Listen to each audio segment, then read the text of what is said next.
Kumusta kabutingting? Welcome back sa aking channel. Ang gagawin naman natin ngayon kabutingting ay magpapalit tayo ng oil seal. Ito yung kanyang telescopic at napapansin mo kabutingting yan. May leak na.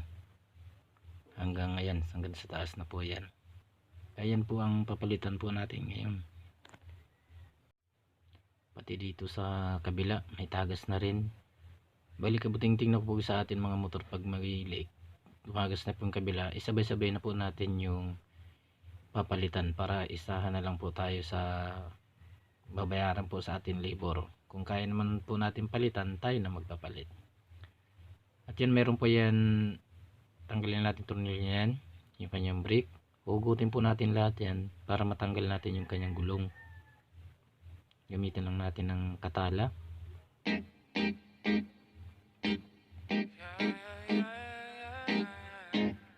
Tanggalin lang natin kanyang tornilyo. Balik kabutingting dyan sa ilalim ng shock na yan. Nandyan po yung lock. May lock po yan na allen rings po yan nandyan sa loob para mahugot po natin yung ating telescopic. Kasi pag hindi natin tatanggalin yan doon sa ilalim, hindi natin yan mahahati sa dalawa yung kanyang telescopic. Hindi natin mapaghiwalay. Kaya kailangan tatanggalin natin yan. Kung bago ka pa lang sa channel ko kabutingting, mag-subscribe ka na, mag-share at mag-like. Makapal pa naman yung kanyang brake. Tanggalin natin yung kanyang gulong. Mali ang motor na to kabutingting. Yung malaki yung kanyang gulong ay ano to, yung Kingko. Yung kanyang, ayan yung allen rings na po yan kabutingting. Susot po natin doon sa ilalim para mahugot po natin yan. Nasa loob po yan yung lock po niyan.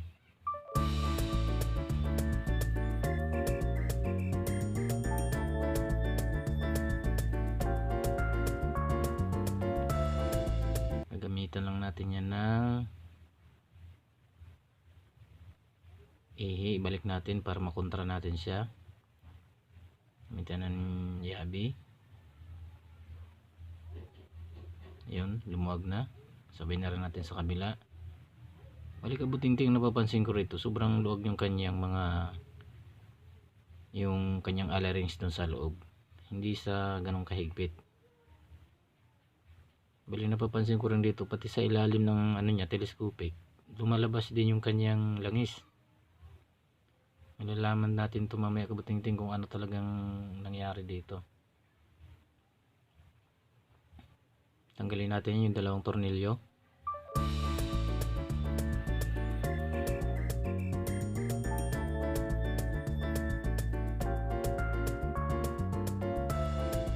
Ang kakaiba nito kabutingting yung kanyang telescopic, hindi mo ito mabubunot. Gawa nga yung kanyang pinaka takip dun sa ibabaw ay malaki.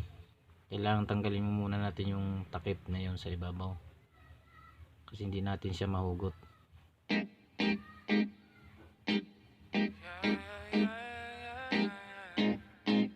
Yan o, sobrang laki niya kabutingting kaya hindi siya makalusot doon sa kanyang telescope sa may tipos niya. Kaya gagamitan natin to ng flat screw para pumihit.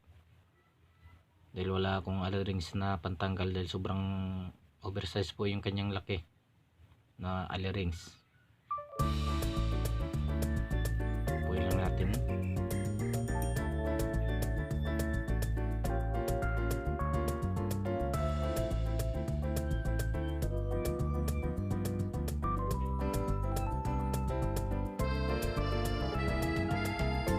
Sa mga nag-subscribe, maraming salamat sa inyo kabutingting. Sana palagi nyong suportahan yung aking mga bagong video na upload. Yan, tanggalin natin. Yan, bago natin mahugot ang kanyang telescopic. Kung napapansin nyo kabutingting, mayroon siyang kulay blue sa loob. Ano yung blue na yan? PVC kabutingting. Bakit mayroon ganitong PVC sa loob ng telescopic? May washer. Ano nangyari? Bakit may PVC? Hindi dapat ganito yung ating telescopic na may linagyan ng PVC. Dapat pula yan. Ngayon lang ako nakakita kabutingting na telescopic may palaman na PVC. Ayan, isushoot natin yung kanyang tag, hindi siya mahuhulog. Tatanggalin rin natin tong kanyang kabila.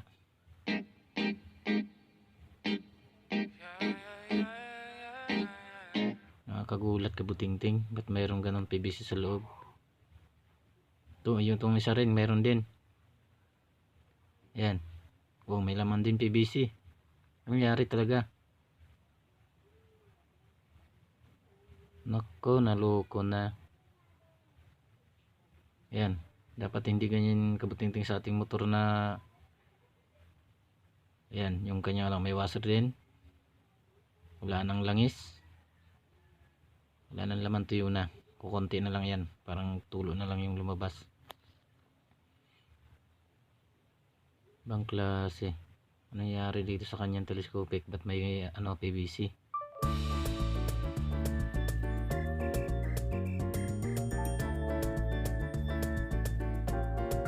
Dapat wala yan.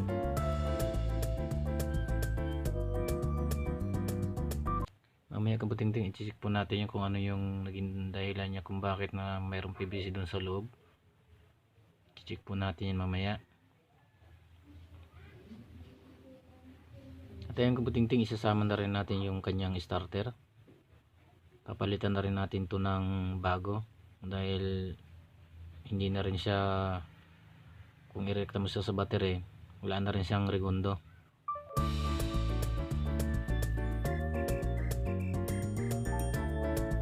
Tanggalin lang natin yung kanyang starter.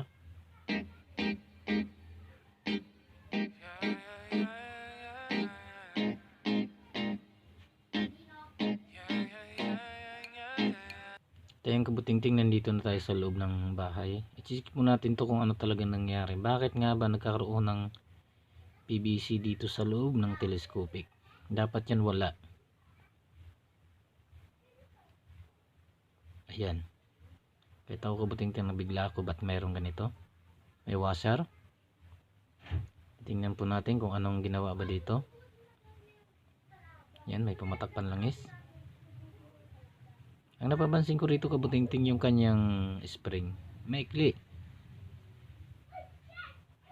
Ayan, parehas silang dalawa, lahat may PVC.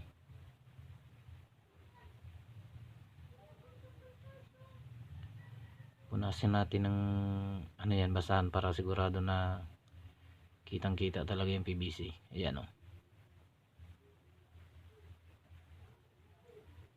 Ayan, kitang kita talaga kabutingting. Yung kanyang spring napapansin ko maikli. Ayan. Ang kaalam ko nito kabutingting, pinutulan to yung spring. Ang akala siguro kung gusto ipaluward yung motor ay pinutulan nila ng spring. Dapat hindi po yan napuputulan yung ating spring dun sa ating telescopic. Magka-problema po tayo dyan. Pag nananakbo yung ating motor, kumakalampag po yan sa harapan. Ayan o. Pinutol ng grinder kabilaan. Dapat wag ho natin paputol yung ating mga spring dun sa harapan. Hindi po maglalaro na po ng maayos yan. Kaya napapansin ko kanina, road test ko kanina kabutingting, pag na-shoot ka sa lubak, ang lakas ng kalampag niya. Ito pala ang niya sa loob. Maikli na yung kanyang spring. Kaya nangyari, nasubrahan sa bawas ng putol, ang linagay yung PVC. Yan, tatanggalin lang natin yung kanyang tornilyo sa lock. Ito bilang paalala ko kabutingting, no, kung gusto yung motor natin mag-luward, wag po natin paputulan ng spring. Pwede naman i-luward yan doon sa adjust na tornilyo, yung single na yon. Iangat mo lang yung telescopic para ma-luward po natin ating motor. Wag po natin putulan ng spring. Yan, mahugot po natin yung kanyang telescopic.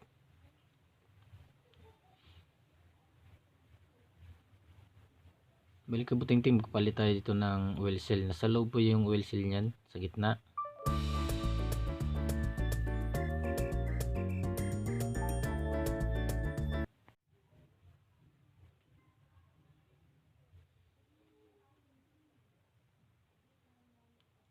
Yan, mayroon po yung spring kabuting-ting na isa doon sa ilalim. Para yan po yung nagbabounce po natin pag na-pa-shoot po tayo sa lubak. Yung takip na yan, dyan po naka-kontra po yung ating yung tornilyo. Pinaka-dispenser doon. Yan.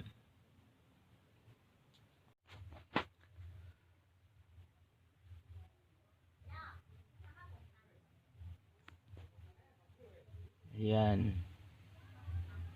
Diyan po yung ating pag ipasok po natin, diyan po yung naka-lock po yung ating ano, para hindi po mahugot yung ating telescopic pati yung gulong.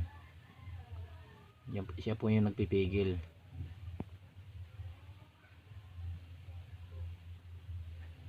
Bali, tabi lang natin yung kanyang mga tornilyo para hindi po mawala. Kung napansin nyo kabuting yan, no? May ang washer niya tanso, yung sa kabila walang washer. Special po na washer po yan yung nasa loob niyan, tanso din, para hindi po mag-leak yung ating langis.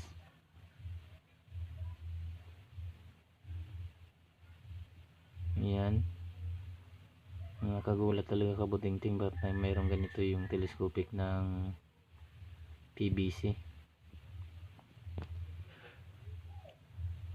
Sa ating mga motor, wag naman sana tayo kung gusto natin mag-lowered, wag po natin putulan. Yung tatanggalin po natin yung oil seal na yan dahil may lock po yan sa loob. Itong sa ibabaw kabuting-ting, bali ano lang yan, takip lang yan. May oil seal yan doon pangalawa. Tanggalin lang natin yan. Ayan yung takip nya. Kaya may takip lang siya dyan kabuting-ting para hindi pasukin ng, hindi maipunan ng tubig. Ayan, mayroon po yan lock dyan na alam rin na lock. May mapansin ko rito kinalawang na. Mukhang pahirapan tayo ito kabuting-ting magtanggal yung kanyang oil seal. Mukhang kinalawang na. Tanggalin natin yung kanyang lock. Ayan. Ayan. Kung napansin nyo, puro kalawang na yung gilid. Mukhang hirap to tanggalin kabuting-ting. Ayan o, kanyang kalawang kinakayod ko. Kailangan sisirain na natin yung oil seal nito kabuting-ting para natin mailabas. Kung sikwatin lang natin to, mahihirapan tayo magsikwat. Ayan o, sinira ko na lang kabuting-ting, gawa ng sikwatin mo ng sikwatin, wala talaga. Sisirain talaga natin yung kanyang oil seal. Yan, pinutol ko sa gitna. Bali, dahan-dahan lang pagputol kabuting-ting para iwas mo natin na hindi mabasag yung kanyang labi po ng telescopic nya. Kasi pag pipilitin natin, baka mabasag naman. Kaya yan, sinira ko na lang yung kanyang oil seal. At ayan kabuting-ting, hanggang dito na lang yung video ko. Abangan nyo na lang yung part 2. Maraming salamat po.